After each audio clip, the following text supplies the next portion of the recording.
Good evening.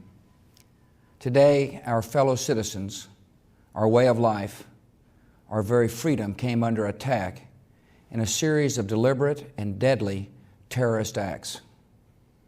The victims were in airplanes or in their offices, secretaries, businessmen and women, military and federal workers, moms and dads, friends and neighbors. Thousands of lives were suddenly ended by evil, despicable acts of terror. The pictures of airplanes flying into buildings, fires burning, huge structures collapsing, have filled us with disbelief, terrible sadness, and a quiet, unyielding anger. These acts of mass murder were intended to frighten our nation into chaos and retreat. But they have failed. Our country is strong. A great people has been moved to defend a great nation. Terrorist attacks can shake the foundations of our biggest buildings, but they cannot touch the foundation of America. These acts shattered steel, but they cannot dent the steel of American resolve. America was targeted for attack because we're the brightest beacon for freedom and opportunity in the world, and no one will keep that light from shining. Today, our nation saw evil, the very worst of human nature, and we responded with the best of America, with the daring of our rescue workers, with the caring for strangers and neighbors who came to give blood and help in any way they could.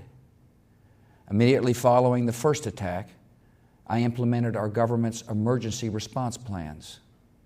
Our military is powerful, and it's prepared.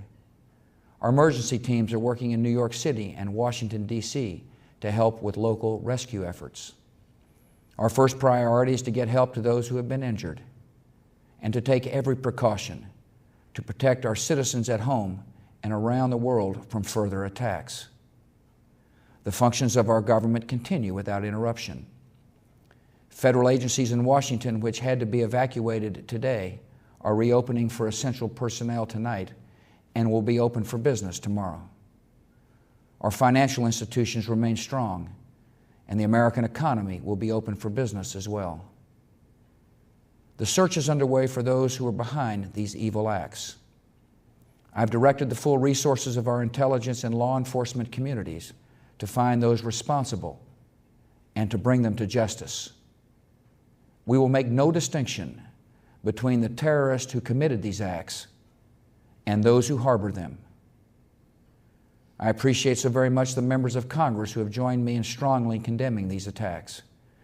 And on behalf of the American people, I thank the many world leaders who have called to offer their condolences and assistance. America and our friends and allies join with all those who want peace and security in the world, and we stand together to win the war against terrorism. Tonight, I ask for your prayers for all those who grieve, for the children whose worlds have been shattered, for all whose sense of safety and security has been threatened. And I pray they will be comforted by a power greater than any of us, spoken through the ages in Psalm 23. Even though I walk through the valley of the shadow of death, I fear no evil, for you are with me. This is a day when all Americans from every walk of life unite in our resolve for justice and peace.